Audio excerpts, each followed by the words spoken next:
Welcome to day 20 of Python 30 days series. ఈరోజు మన topic advanced ఫంక్షన్స్లోని filter, map, reduce, lambda, generator functions గురించి అయితే తెలుసుకుందాం. సో ఇవి ఫంక్షనల్ ప్రోగ్రామింగ్లో అండ్ పైప్ లైన్స్లో ఎక్కువగా అయితే యూస్ చేస్తారండి. ఫస్ట్ మనం లాంబ్డా ఫంక్షన్ గురించి అయితే తెలుసుకుందాం. ఇది ఒక anonymous function, short and one time ఆపరేషన్స్కి యూస్ చేస్తారు. Second one filter function. Syntax అనేది స్క్రీన్ పైన అబ్జర్వ్ చేయొచ్చు. సో ఇది ఎలిమెంట్స్ని ఇటరేట్ చేస్తుందండి based on the provided function which returns true.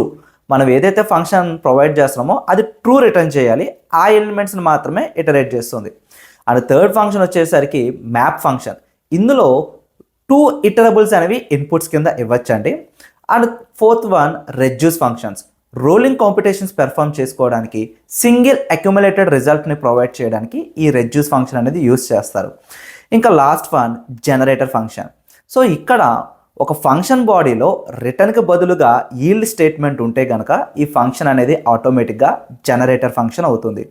So రిటర్న్కి ఈల్డ్కి difference అనేది నెక్స్ట్ వీడియోలో అయితే తెలుసుకుందాం. సో కంటెంట్ అనేది మీకు వాల్యూగా అనిపిస్తే లైక్ చేయడం అయితే మర్చిపోకండి.